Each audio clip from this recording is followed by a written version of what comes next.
करे पिता परमेश्वर। धन्यवाद करते हैं पिता परमेश्वर यहाँ तक अगुवाई करने के लिए स्वामी। और आगे पिता परमेश्वर आपके वचनों में जाते हैं प्यारे प्रभु जी, मरकुस की पुस्तक में जाते हैं पिता।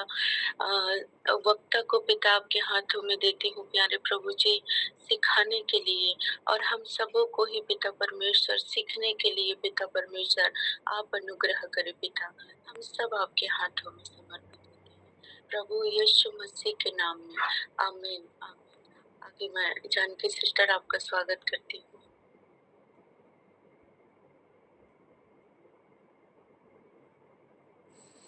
धन्यवाद सिस्टर। Praise the Lord. परमेश्वर को महिमा मिले। निश्चय हम लोग परमेश्वर के वचनों से कई सारी बातों को सीख रहे हैं। हम लोग मरकुस रचित सुसमाचार उसके 8वें अध्याय को हम लोग देख रहे थे और उसमें 22 से लेकर 26 पद तक हम लोग देख रहे थे और हमने इस बात को देखा कि किस प्रकार से जो अंधा था वो चंगा किया जाता है। और हमने इस बात को हम लोग ने सीखा कि यदि इस वचन को हम लोग देखें, क्योंकि यहाँ पर यीशु मसीह ने कुछ अलग तरीके से चंगाई को दिया है, आंखों में थूक कर उस पर हाथ रख कर चंगाई को दिया है। तो मेरे हिसाब से इस वचन को के कई सारे पहलू हैं। कई सारे लोग इसके अलग अलग इसको अलग अलग रूप में व्याख्या करते हैं। जैसे किन्हीं का कहना है कि यीशु ने अंधे पर नहीं थूका, उसने अपने अंधेपन पर थूका। और इस तरह की कई सारी अलग अलग बातें हैं, अलग अलग पहलू इसका हम देख सकते हैं। लेकिन हम लोग जो सीख रहे थे उसमें हमने इस बात को देखा कि परमेश्वर की ओर से कभी कभी हमें जो परंपरागत रूप से जो विधि है उससे हटकर किसी प्रकार की बुद्धि दी जा सकती है और उसी बुद्धि के कारण यीशु मसीह यहाँ पर चंगे कर रहे हैं। हम लोग इस बात को देख रहे थे। जैसे हमने एलीशा भविष्यवक्ता का उदाहरण देखा कि किस प्रकार वो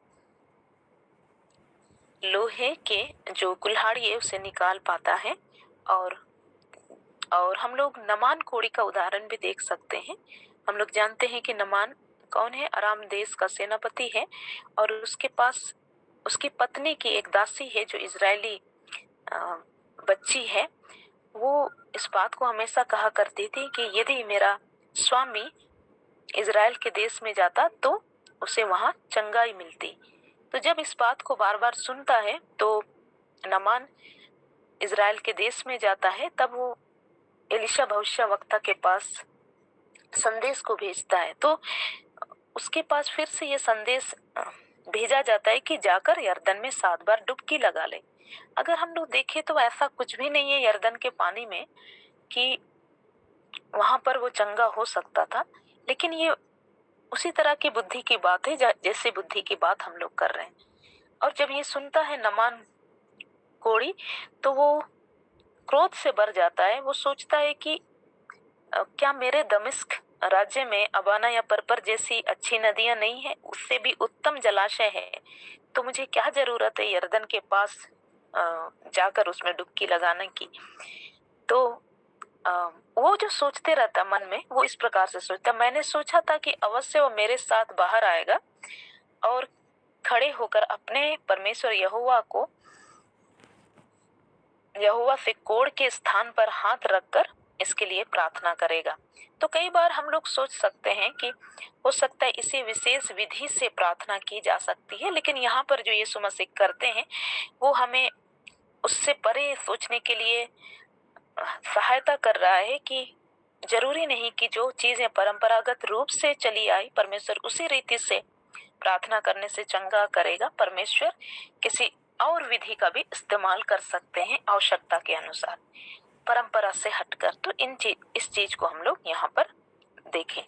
और फिर आगे हम लोग देखते हैं कि उसने आकर घर भेजा कि इस गांव के भीतर पांव न रखना। तो हम लोग यहाँ पर देखते हैं कि उसे चेतावनी भी दी जाती है अंधे व्यक्ति को कि इस गांव के भीतर पांव न रखना।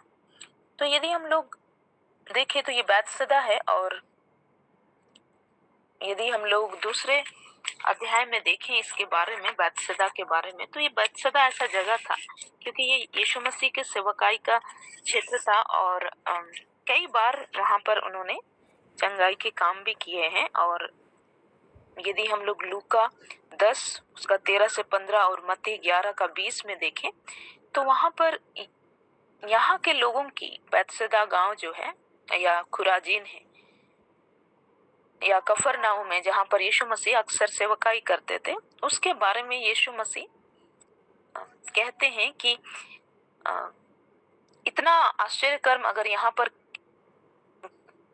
दूसरी जगह पर किया जाता, जैसे कि हे वे कहते हैं कि जितने काम खुराजिन और बैतसैदा में किए गए, ये काम यदि सूर और सैदा के काम देश में किए जाते तो वे कब के टाट ओढ़कर राख में बैठकर पश्चाताप करते।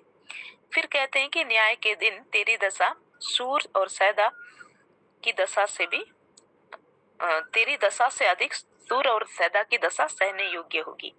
तो वे यहाँ पर इस बात को कहते हैं कि इतने सारे काम होने के बावजूद भी यहाँ के लोग अविश्वास प्रकट कर रहे हैं, और इसलिए हो सकता है कि इस व्यक्ति को उसने उस गांव के भीतर पांव ना रखने की सलाह दी, क्योंकि वहां पर अविश्वास का माहौल था, और हो सकता है वहां पर रहते हुए लोग उसके विश्वास को भी प्रभावित कर सकते थे। फिर आगे हम लोग देखेंगे पतरस का यीशु को मसीह के रूप में स्वीकार करना। यहाँ से आगे बढ़कर के यीशु मसीह और उसके चेले जो हैं वे कैसरिया फिलिपी एक गांव है, वहां चले जाते हैं।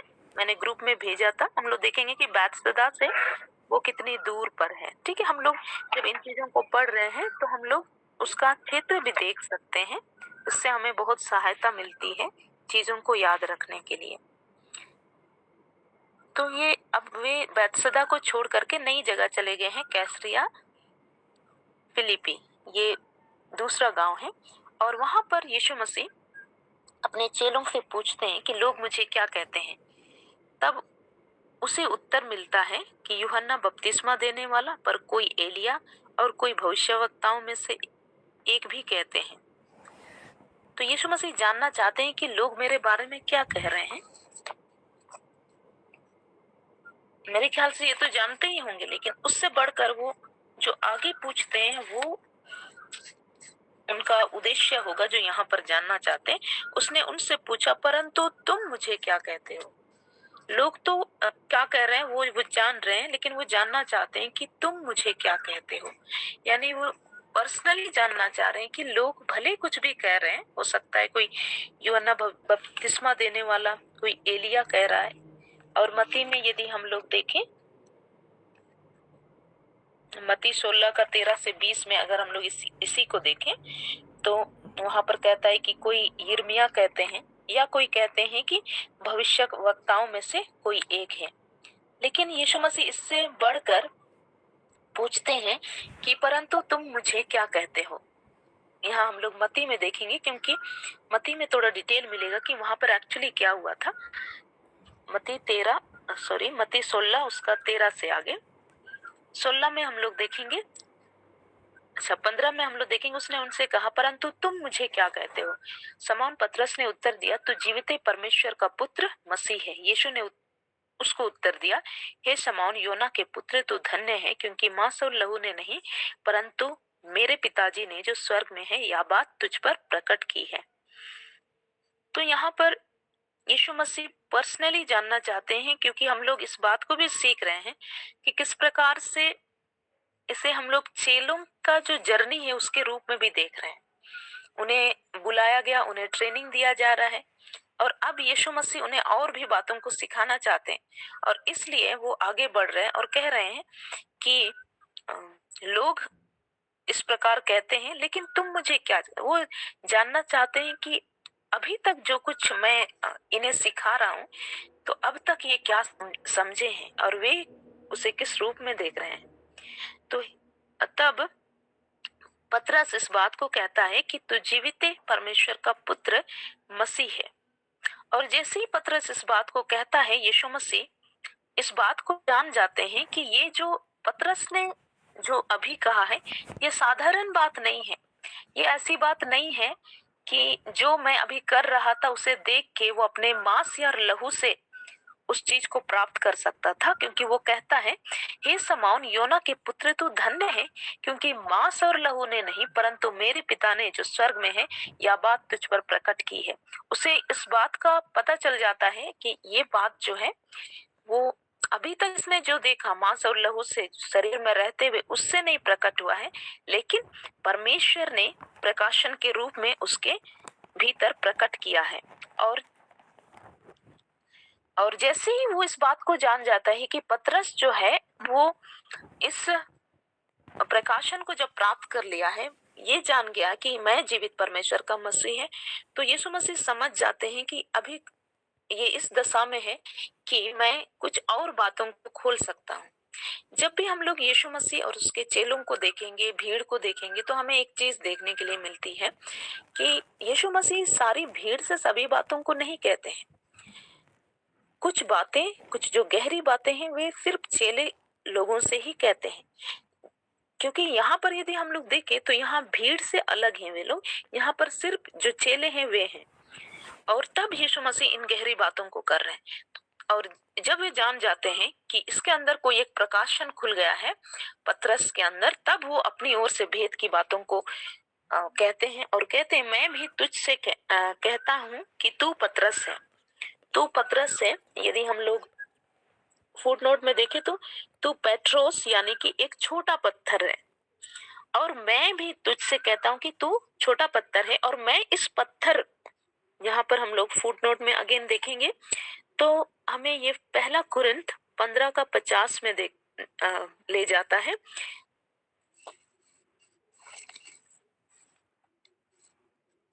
पहला कुरिन्थ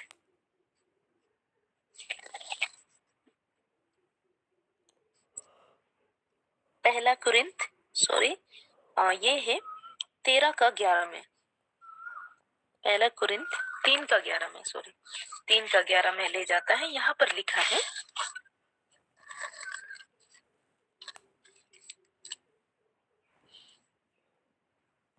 क्योंकि वह उस नींव को छोड़ जो पड़ी है वह यीशु है, कोई दूसरी नींव नहीं डाल सकता।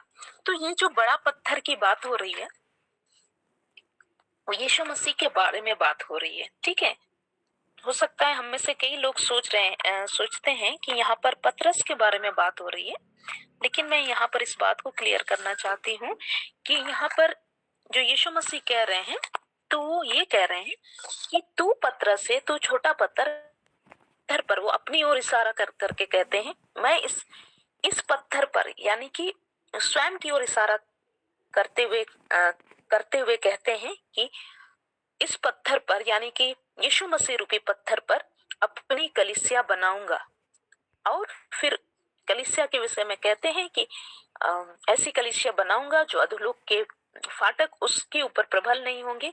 मैं तुझे स्वर्ग के राज्य की कुंजियां दूंगा, और जो कुछ तू पृथ्वी पर बांधेगा वह स्वर्ग में बंधेगा, और जो कुछ तू पृथ्वी पर खोलेगा वह स्वर्ग में खुलेगा।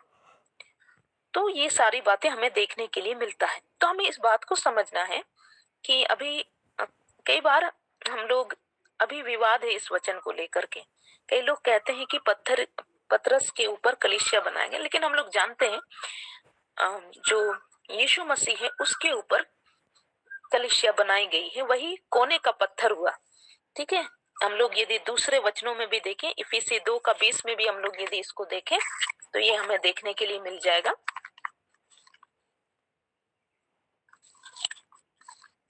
इफिसी 2:20 में, और प्रेरितों और भविष्यवक्ताओं की नींव पर जिसके कोने का पत्थर मसीह यीशु आप ही है, बनाए गए हो। तो मैं इसको इस रूप में यहाँ पर लेती हूँ कि यीशु मसीह स्वयं के ऊपर कलीसिया बनाने की बात कर रहे हैं, और बाद में यदि हम लोग देखें जो इस कलीसिया को आगे बढ़ाने वाले लोग हैं वो लोग पतरस लोग ही हैं, और इसलिए कहते हैं कि तू छोटा पत्थर है, लेकिन मैं इस बड़े पत्थर पर, स्वयं की ओर इशारा करते हुए कलीसिया बनाऊंगा। और फिर वो कलीसिया के बारे में कहते हैं कि उस पर अधोलोक के फाटक प्रबल ना होंगे, और ये कहते हैं कि जब मेरी मृत्यु होगी तो मैं स्वर्ग के राज्य की कुंजियां भी तुम्हारे लिए दे दूंगा। और फिर जो कुछ तू पृथ्वी पर बांधेगा, यानी कि जो कुछ तू पृथ्वी पर बांधेगा, यहाँ पर जो कुछ भी जो ऐसी ऐसी चीजें हैं तो जो बांधना चाहता है वो तू बांध पाएगा। और जब तू ऐसा करेगा तो वो स्वर्ग में भी बंधेगा, और जो कुछ तू पृथ्वी पर खोलेगा वह स्वर्ग में खुलेगा। तो ये कलीसिया के विषय में कहा जा रहा है कि उसे स्वर्ग के राज्य की कुंजियां दी जाएगी, और कलीसिया जो कुछ पृथ्वी पर बांधेगी सामर्थ से वो स्वर्ग में भी बंधेगा, और जो कुछ पृथ्वी पर खुलेगी वो स्वर्ग में भी खुलेगा। और इस प्रकार हम लोग इसे देख सकते हैं। फिर आगे हम लोग देखेंगे कि तब उसने चेलों को चिताया कि किसी से ना कहना कि मैं मसीह हूँ।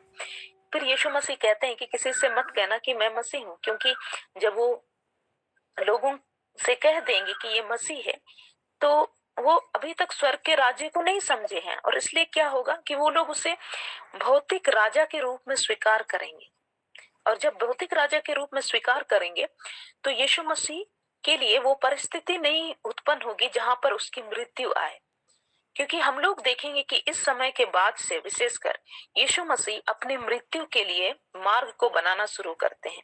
क्योंकि यीशु मसीह के मन में जो परमेश्वर की योजना है वो कोई नहीं जानता है, सिर्फ यीशु मसीह ही है जिसके ऊपर वो प्रकट है, और उसका उसी की जिम्मेदारी है कि उस चीज के लिए मार्ग को तैयार करें। और यदि लोग कहने लगे कि ये मसीहा है तो उन्हें यही लगेगा कि इस संसार का जो दुख है उससे हमें बचाने के लिए जो रोमन साम्राज्य के द्वारा जो सताहट है, या उस समय में राजाओं के द्वारा या हेरोदेस के द्वारा उन लोगों के द्वारा जो सताहट आ रही थी उससे छुड़ाने के लिए ये मसीहा है। और इस प्रकार से वे लोग भौतिक रूप से उसे राजा के रूप में स्वीकार करेंगे। और जब ऐसा करेंगे तो यीशु मसीह जिस योजना के लिए वास्तव में आए हैं वो पूरा नहीं हो पाएगा। इसलिए उन्हें चेताते हैं कि किसी से ना कहना कि मैं मसीह हूँ। और फिर आगे हम लोग देखते हैं, जैसे मैंने कहा कि इस समय के बाद उसने अपने लिए मार्ग बनाना शुरू किया जिस चीज के लिए वो वास्तव में आए थे। फिर हम लोग देखते हैं कि अपनी मृत्यु के विषय यीशु की भविष्यवाणी। तो यहाँ पर हमें यीशु मसीह भविष्यवक्ता के रूप में भी दिखते हैं, क्योंकि वे जानते थे कि मार्ग उसे ही क्लियर करना है कि किस प्रकार से वे सताए जाएं। 31 से हम लोग देखेंगे, तब वह उन्हें सिखाने लगा कि मनुष्य के पुत्र के लिए अवश्य है कि वह बहुत दुख उठाए। और मत्ती में इसी बात को अगर हम लोग देखते हैं तो उस समय से यीशु ने अपने चेलों को बताना शुरू किया कि अवश्य है कि मैं यरूशलेम को जाऊं। तो इस प्रकार से यहाँ से यीशु मसीह लोगों को तैयार करने लगते हैं, विशेष रूप से जो चेले रहते हैं उनको तैयार करने लगते हैं, और अपने लिए भी मार्ग तैयार करने लगते हैं। और वो किसी रूप में उसे बोल करके एक्टिवेट करना चाहते थे, और इसलिए इस समय में प्रकट रूप में कम से कम चेले लोगों के सामने इस बात को बोलना शुरू करते हैं कि अवश्य है कि वह बहुत दुख उठाए, और पुरने और प्रधान याजक और शास्त्री उसे तुच्छ समझकर मार डाले, और वह 3 दिन के बाद जी उठे। उसने यह बात उनसे साफ साफ कह दी। इस पर पतरस ने उसे अलग ले जाकर झिड़कने लगा, परंतु उसने फिर कर अपने चेलों की ओर देखा और पतरस को झिड़क कर कहा, हे शैतान, मेरे सामने से दूर हो, क्योंकि तू परमेश्वर की बातों पर नहीं परंतु मनुष्यों की बातों पर मन लगाता है। तो यहाँ पर यीशु मसीह की जो मृत्यु है वो इतनी आसान नहीं है, उसे स्वयं ही उस मार्ग को भी तैयार करना है, क्योंकि वो जानते हैं कि जिस तरह का काम वो कर रहे हैं अभी तक, तो भीड़ की भीड़ उसके पीछे चली आ रही है, और वे ये कभी नहीं चाहेंगे कि यीशु मसीह मरे। लेकिन यीशु मसीह को पता चल गया है कि अभी यह सही समय है कि जब मैं इनके ऊपर में परमेश्वर के राज्य की जो योजना है उसे प्रकट करना शुरू करूं, और इसलिए वो कहना शुरू करते हैं। और इसके बाद यदि हम लोग देखें तो कई सारी घटनाएं इसके बाद हमें देखने के लिए मिलेगी, जैसे यीशु मसीह का मंदिर में जाकर के जो जो वहां पर व्यापार करते थे उनको उनके साथ विवाद करना, और जो फरीसी और सदूकी थे, उनके गुस्सा, उनके अंदर जो क्रोध था, उसको और भड़काने का काम यीशु मसीह करते हैं।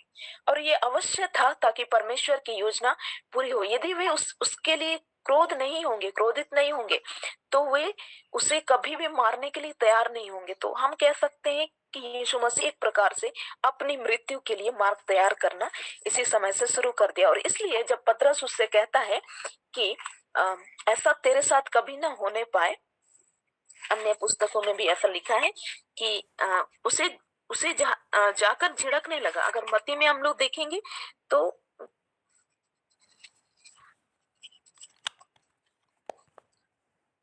हे प्रभु, परमेश्वर ना करे कि तेरे साथ ऐसा कभी ना होगा, ऐसा कहता है पतरस। तब वो पतरस की ओर मुड़ करके कहता है और उसे झिड़क कर कहता है कि हे शैतान, मेरे सामने से दूर हो, क्योंकि तू परमेश्वर की बातों पर नहीं परंतु मनुष्य की बातों पर मन लगाता है। तब वो पतरस को कहता है हे शैतान। यहाँ पर यीशु मसीह को शैतान कहना पड़ता है क्योंकि जो पतरस है वो थोड़े समय की जो योजना है उसके बारे में सोच रहा है। वो परमेश्वर की योजना को नहीं देख पा रहा है। इसलिए यीशु मसीह यहाँ पर गंभीरता से जवाब देते हैं और इस बात को कहते हैं कि तुम जो सोच रहे हो वो संसार की चीजों का या थोड़े समय के सुख की बात है, लेकिन परमेश्वर की योजना ऐसी नहीं है।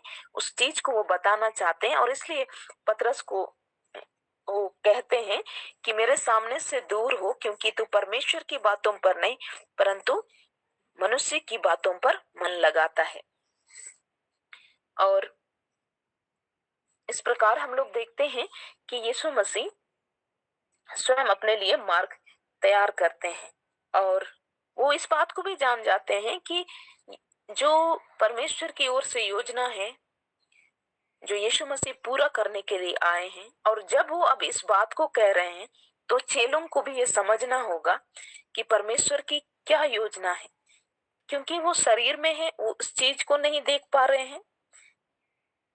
और इसलिए उसे कहता है शैतान, क्योंकि अगर तुम मेरी इस योजना के विरुद्ध काम करोगे तो वो मानो शैतान की योजना के बराबर है। और इसलिए पतरस को वहां पर झिड़कते हैं। और आगे हम लोग देखेंगे यीशु के पीछे चलने का अर्थ। इससे पहले हम लोग थोड़ा सा इसका जो जो चीजें चली आ रही थी उसको समझेंगे कि यीशु मसीह इससे पहले जब आए, शुरुआत में जब आते हैं तो समय से वे कहना शुरू करते हैं मन फिराओ, क्योंकि स्वर्ग का राज्य निकट है। फिर लोग जो है लोगों को चंगा करते हैं, लोगों को छुटकारा देते हैं। कई सारे आशीषें वहां पर देखने के लिए मिलती है। कई जो अंधे थे वे देखने लगते हैं, बीमार चंगे होते हैं, मृतक जिलाए जाते हैं। तो उनके पीछे भीड़ की भीड़ चली आ रही है। और तब यीशु मसीह अब इस बात को जान रहे हैं, इनकी जो दृष्टि है वो शरीर तक सीमित है। और फिर आगे उसने भीड़ को अपने चेलों समेत पास बुलाकर उनसे कहा, जो कोई मेरे पीछे आना चाहे वह अपने आपे से इनकार करे और अपना क्रूस उठाकर मेरे पीछे हो ले। तो यहाँ पर यीशु मसीह कहते हैं कि जब तुम मेरे पीछे आ रहे हो तो अपना क्रूस उठाकर मेरे पीछे आओ, क्योंकि वो इस बात को कहते हैं कि मैं क्रूस उठाकर यरूशलेम को जाऊंगा और मैं एक मृत्यु को लेने जा रहा हूँ जिसमें पुरनिये, प्रधान याजक और शास्त्री मुझे मार डालेंगे। और वे चेलों को भी एक प्रकार का निमंत्रण देते हैं। और यदि हम लोग इसी बात को लूका में देखेंगे, लूका 9 का 23 से 27 में, तो हम लोग इस बात को देखते हैं कि चेलों के लिए सिर्फ नहीं जो उस समय चेले थे, लेकिन वर्तमान के लोगों के लिए भी। लूका 9 का 23 से 27, जो हम लोग इस बात को सोच सकते हैं कि ये वचन जो है वो हमारे लिए किस प्रकार से लागू होगा, वर्तमान लोगों के लिए, वर्तमान विश्वासियों के लिए। हाँ, तो उसने सबसे कहा, उसने क्या कहा? सबसे कहा। ठीक है, तो ये सिर्फ वहां के लोगों के लिए नहीं थे, वे चेलों लोगों से बात कर रहे थे, लेकिन वहां की जो भीड़ थी और वहां पर जो नए विश्वासी थे, जो जो यीशु के चेलों से अलग थे। देखिए, हम लोग इसको समझेंगे इस रूप में कि जब भी यीशु मसीह कुछ बातों को बताते थे तो उनके पीछे जो भीड़ होते थे उसमें दो तरह का ग्रुप होता था। एक तो यीशु मसीह के चेले जिसमें 12 लोग थे, और दूसरा जो सामान्य विश्वासी होते थे। तो दो तरह का ग्रुप होता था। तो कुछ बातें यीशु मसीह अपने चेलों को ही प्रकट करते थे, क्योंकि उनके लिए ट्रेनिंग का भी काम वो करते जा रहे थे, और कुछ बातें जो थी सबके लिए कॉमन रूप से होती थी। लेकिन ये जो बात है वो चेलों से तो कह ही रहे हैं, लेकिन ये सारे लोगों से कह रहे हैं। चेलों के साथ में जो सामान्य भीड़ होती थी, जो विश्वास करती थी, यीशु मसीह के पीछे चलती थी, उनसे भी कहा जा रहा है कि तो इसीलिए हमें ये लूका में स्पष्ट होता है कि उसने सबसे कहा, यदि कोई मेरे पीछे आना चाहे तो अपने आप से इनकार करे और प्रतिदिन अपना क्रूस उठाए हुए मेरे पीछे हो ले। क्योंकि जो कोई अपना प्राण बचाना चाहेगा वह उसे खोएगा, परंतु जो कोई मेरे लिए अपना प्राण खोएगा वह उसे बचाएगा। यदि मनुष्य सारे जगत को प्राप्त करे और अपना प्राण खो दे और या उसकी हानि उठाए तो उसे क्या लाभ होगा। जो कोई मुझसे और मेरी बातों से लजाएगा, मनुष्य का पुत्र भी जब अपने पिता और पवित्र स्वर्गदूतों की महिमा सहित आएगा तो उससे लजाएगा। मैं तुमसे सच कहता हूँ कि जो यहाँ खड़े हैं उनमें से कोई कोई ऐसे हैं कि जब तक परमेश्वर का राज्य ना देख ले तब तक मृत्यु का स्वाद ना चखेंगे। तो ये सारी बातों को यीशु मसीह यहाँ पर कहते हैं। तो यहाँ पर हम कह सकते हैं कि यीशु मसीह मृत्यु के लिए लोगों को बुला रहे हैं। लेकिन यहाँ पर क्योंकि वो कहते हैं कि मैं क्रूस उठाकर चल रहा हूं, हम लोग फिर से मरकुस में आ जाएंगे।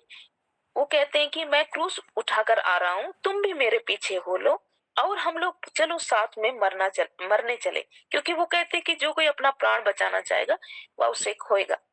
तो यहाँ पर एक प्रकार की मृत्यु की बात हो रही है। लेकिन ये मृत्यु ऐसी नहीं है कि जो शारीरिक रूप में होती। यीशु मसीह तो क्रूस पर मरेंगे, वो तो मरते ही हैं, हम लोग जानते हैं इस बात को। लेकिन हम लोग जानते हैं कि जो विश्वास करने वाले लोग भी हैं वे भी यीशु मसीह के साथ मरते हैं। ठीक है, हम लोग इसको देख सकते हैं रोमी 6:6 में। यीशु मसीह के साथ में हम लोग भी मर गए।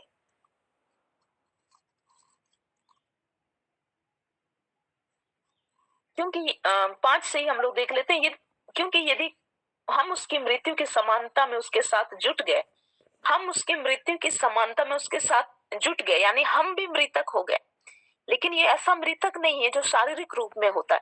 वो विश्वास करने के बाद हमारे अंदर मृत्यु आती है, हमारे पुराने मनुष्यत्व से मृत्यु आती है।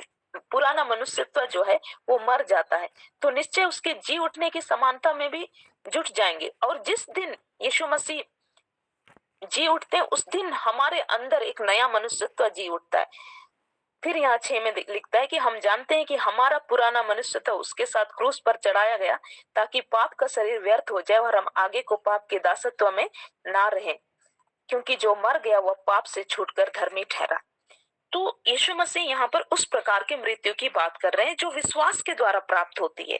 जब हम लोग यीशु मसीह पर विश्वास करते हैं तो उसकी मृत्यु के साथ ही हमारा जो पुराना मनुष्यत्व है वो मर जाता है। लेकिन हो सकता है हमें ऐसा महसूस नहीं हो, लेकिन इसे हम तभी महसूस कर पाएंगे, इसे हम तभी जी पाएंगे जब हम इस चीज को परमेश्वर के वचन पर मनन करके उस चीज को सच्चाई में लेकर आएंगे। क्योंकि इस संसार में जितना भी दुख है ना, उसके पीछे जो कारण है वो मनुष्य स्वयं ही है, उसके अंदर की इच्छा है। क्योंकि मनुष्य जब जन्म लेता है तो उसे कुछ चीजें बताई जाती है कि तुम ऐसे हो, तुम्हारा घर ये है, तुम्हारी पहचान ये है। फिर मनुष्य उन्हीं चीजों को पूरा करना चाहता है और अपने आप को संसार की जो चीजें हैं उससे जोड़ लेता है। जैसे कई सारे चीजों से उसको लगाव हो जाता है। लेकिन परमेश्वर हमें इसलिए सिर्फ नहीं बुलाया है कि हम इन संसार की चीजों का सुख भोगते भोगते ही मर जाएं। ठीक है, परमेश्वर जरूर आवश्यकताओं को पूरा करता है, लेकिन यहाँ से आगे परमेश्वर आत्मिक रूप से हमें देखना सिखा रहे हैं। यीशु मसीह हमें उस ओर इशारा कर रहे हैं कि ऐसा ना हो कि मैं तुम्हें अभी चंगाइयां दे रहा हूं, मैं तुम्हारे लिए भोजन दे रहा हूं, तुम्हारा ध्यान इन्हीं बातों पर रह जाए। क्योंकि यदि हम लोग संसार में देखें तो जो मनुष्य की जो इच्छाएं होती है वो असीमित होती है। यदि हम लोग एक इच्छा भी पूरा करें तो दूसरी इच्छा उसके अंदर उत्पन्न हो जाएगी। जैसे इसको मैं इस तरह से कहना चाहूंगी, जैसे सुलेमान के जीवन में हुआ। हम लोग जानते हैं कि उसने कौन सा सुख नहीं भोगा। उसके बारे में कहता है सबोपदेशक की पुस्तक में, यदि आप लोग उसे पढ़ेंगे तो पूरे पुस्तक में वर्णन है। और वो हर प्रकार का सुख भोगना चाहता था। उसने शराब पी करके देखा, उसने कई सारी पत्नियां करके देखी, उसने कई सारी रखेलियां रखी, उसने दाग की बारी लगाए, उसने बहुत आलीशान घर बनाया। वो सोने चांदी के कटोरों में खाया पिया करता था। लेकिन लास्ट में उसने क्या कहा? लास्ट में उसने कहा सब चीजें व्यर्थ और वायु को पकड़ना है। तो यहाँ पर, यहाँ के बाद यीशु मसीह चाहते हैं कि हमारा ध्यान उस चीज की ओर चले जाए जहां पर हम इस रूप में देखने लगे कि ये जो संसार की चीजें हैं वो व्यर्थ है और हमें उसके लिए मरना होगा। तो इसी प्रकार के क्रूस उठाने की बात यहाँ पर की जा रही है। और यीशु मसीह कह रहे हैं कि मैं तो जा रहा हूँ क्रूस उठाकर, तुम भी मेरे पीछे चलो, हम लोग मरें, एक साथ मर जाएं। यीशु मसीह शारीरिक रूप से मरेंगे लेकिन वो हमारे लिए भी मर जाएंगे, हमारे आत्मिक जीवन के लिए मर जाएंगे जहां पर हमारा जो पुराना मनुष्यत्व है, जो पाप के दासत्व में है, वो भी मर जाएगा। और इसीलिए जो विश्वासी होते हैं उनमें पापों को ना कहने की सामर्थ होती है, इसी मृत्यु के कारण। तो यीशु मसीह उसी बात को यहाँ पर कह रहे हैं। लेकिन यहाँ पर जो दिखाई दे रहा है उससे गहरी बात है। यहाँ शारीरिक मृत्यु की बात नहीं है लेकिन पुराने मनुष्यत्व को मरने की बात है। और इसलिए कहते हैं कि जो कोई अपना प्राण बचाना चाहेगा उसे खोएगा, और जो कोई मेरा और सुसमाचार के लिए अपना प्राण खोएगा वह उसे बचाएगा। क्योंकि हम लोग यदि उसी प्राण की सेवा करते रहें जो इस संसार में है, जो एक प्रकार का मनुष्यत्व, जो पुराना मनुष्य था, उसी प्राण की अगर हम सेवा करते रहें तो हम लोग क्या करेंगे? हम लोग उसे खो देंगे। लेकिन जो कोई मेरे और सुसमाचार के लिए अपना प्राण खोएगा, क्योंकि जब हम लोग उस मृत्यु में पहुंच जाते हैं तो उसकी जी उठने की समानता में भी हम लोग उसके साथ जुट जाएंगे, यानी उसके साथ जी भी उठेंगे। और फिर मर गए तो हम लोग कैसे जी उठेंगे? हम लोग इस रूप में जी उठेंगे कि हम लोग परमेश्वर की सेवा कर पाएंगे और हमारा जो नया मनुष्यत्व है वो जी उठेगा। तो इस तरह की बात यहाँ पर की जा रही है। थोड़ी गहरी बात है, लेकिन मैं विश्वास कर रही हूँ कि आप इस चीज को समझ रहे हैं। क्योंकि हम लोग जानते हैं कि हमारा पुराना मनुष्यत्व उसके साथ मर गया है। और यदि मनुष्य सारे जगत को प्राप्त करे और अपने प्राण की हानि उठाए तो उसे क्या लाभ होगा? और इसलिए इस जगत के सुखों से यदि हम अपने आप को जोड़ते हैं, सुख से जोड़ने का मतलब क्या है? ये हम में से हर एक के साथ होता होगा। हम लोग अपने जीवन को अवलोकन करें तो कुछ ना कुछ ऐसी चीज होगी जिसके ना रहने से हमें दुख होता होगा।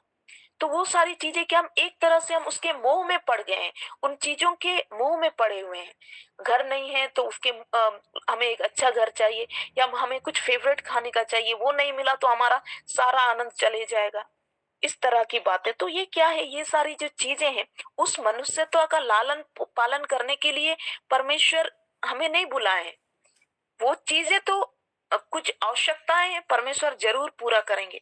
लेकिन यदि हम लोग देखें, सच्चाई को देखें, तो मनुष्य की जो आवश्यकता है वो कभी पूरी नहीं होंगी, वो अतृप्त रह जाती है। लेकिन हमें उसे मारना पड़ता है। हमें हमें ऐसी स्थिति प्राप्त करना चाहिए जहां पर वो चीजें रहे चाहे नहीं रहे, हम आनंदित रहना सीखें।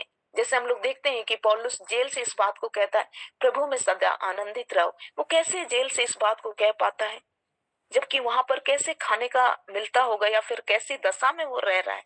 लेकिन पौलुस उस बात को जान गया था क्योंकि वो संसार के लिए मर चुका था। हमें भी संसार की चीजों के लिए मर जाना है। हमें इस रूप में रहना है कि उनके होने ना होने से हमें कोई फर्क नहीं पड़ता है। हम जो शरीर के लिए आवश्यक चीजें, देखिए यहाँ पर दो चीजें आती है, आवश्यकता और इच्छा। जो इच्छाएं हैं वो कभी समाप्त नहीं होती, क्योंकि एक इच्छा पूरी करेगी, दूसरा इच्छा, जैसे हम लोग सोचते हैं कि आज चिकन मटन खा लेंगे, बहुत अच्छा लगेगा, कल से हम नहीं खाएंगे। फिर क्यों एक सप्ताह बाद फिर हमें याद आ जाता है कि हमें चिकन मटन फिर से खाने का मन कर रहा है। क्योंकि इच्छाएं कभी पूरी नहीं हो सकती है, लेकिन जो आवश्यकताएं हैं वो सीमित होती है। हम आवश्यकताओं पर सीमित रह करके इस प्रकार की मृत्यु को जी सकते हैं, और जब हम ऐसा करते हैं तब वहां से हमारे लिए जीवन शुरू होता है। तो ये ऐसा नहीं है कि सिर्फ मरने के बाद ही हम उस जीवन को महसूस करेंगे, लेकिन जब हम यीशु मसीह की क्रूस की मृत्यु पर ध्यान करेंगे, उस पर गौर करेंगे और उसकी सच्चाई को जानेंगे कि उसने हमारे लिए क्या किया, तो हम लोग इस बात को जान जाएंगे कि जो हमारा पुराना मनुष्यत्व था, जो हमें पाप कराता था, वो मर चुका है। क्योंकि हम लोग जानते हैं कि जो पति पत्नी का संबंध है उसमें भी जब तक मृत्यु ना अलग करे, कहता है कि मृत्यु से ही वे लोग उस संबंध से छूटते हैं। उसी प्रकार से संसार का जो लगाव है उससे हम लोग मृत्यु से ही छूटते हैं। तो ऐसा नहीं है कि शारीरिक रूप से हमें मरने का जरूरत है या आत्महत्या करने की जरूरत है। जो यीशु मसीह का जो क्रूस का मृत्यु है उसी में हमें वो छुटकारा मिल गया, उसी पर विश्वास करने से हमें वो छुटकारा मिल गया, लेकिन हमें जीने की आवश्यकता है। फिर आगे कहते हैं कि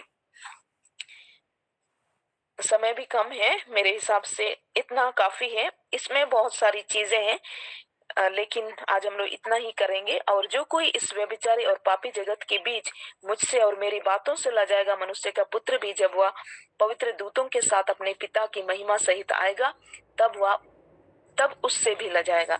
तब वे इस बात को कहते हैं कि इस व्यभिचारी और पापी जगत के बीच कई बार हो सकता है कि मेरी जो बातें हैं, क्योंकि शरीर की बातों में और आत्मा की बातों में अंतर है।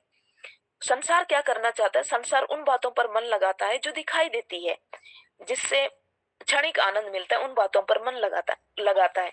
लेकिन यीशु मसीह की बातें आत्मा की बातें हैं। और कई बार हो सकता है कि संसार में, जिस संसार में हम रहते हैं उसके बीच में हमें लज्जा महसूस हो सकती है। कई बार आप हम में से हर एक ने यीशु मसीह को ग्रहण किया तो हमारे लिए इतना आसान नहीं था, क्योंकि कई सारे लोग थे हमसे जुड़े हुए थे। उन सबों के बीच में हमने ये चुनाव किया कि हम यीशु मसीह के पीछे चलें। तो कई बार हमारे लिए लज्जा की बातें हो सकती है, लेकिन परमेश्वर का वचन इस बात को स्पष्ट कर देता है कि हमें क्या चुनाव करना चाहिए। क्योंकि वो कहता है कि यदि उस समय तुम लजाओगे तो मनुष्य का पुत्र भी, यानी मैं भी, जब पवित्र दूतों के साथ अपने पिता की महिमा समेत आऊंगा तब मैं तुमसे लजाऊंगा, तब मैं तुमसे लजाऊंगा, यानी कि तब मैं तुम्हें स्वीकार नहीं करूंगा। तो यहाँ पर स्पष्ट रूप से यीशु मसीह इस बात को कहते हैं कि इस संसार में जब हम रहते हैं तो हो सकता है प्रभु की बातों को स्वीकार करना, उसके लिए सेवा करना, उसके पीछे चलना लोगों के लिए लज्जा की बात हो सकती है। लेकिन सच्चाई यही है कि यदि हम उस लज्जा को भी सहते हुए हम यीशु मसीह को स्वीकार करते हैं तो परमेश्वर भी हमें स्वीकार करेगा। और यदि हम लोग उसका इनकार करते हैं तो परमेश्वर भी न्याय के दिन में हमारा इनकार करेगा।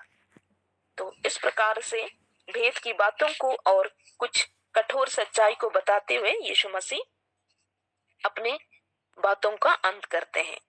और प्रभु को बहुत महिमा मिले। हम लोग आगे जाएंगे।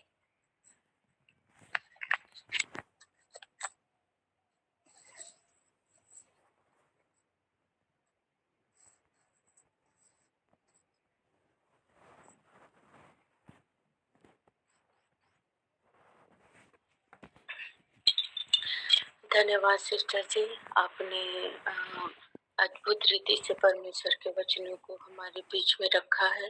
परमेश्वर के गूढ़ बातों को, गहराई की बातों को, भेद भरी बातों को। तो परमेश्वर का धन्यवाद हो, और आपका भी मैं धन्यवाद करती हूँ कि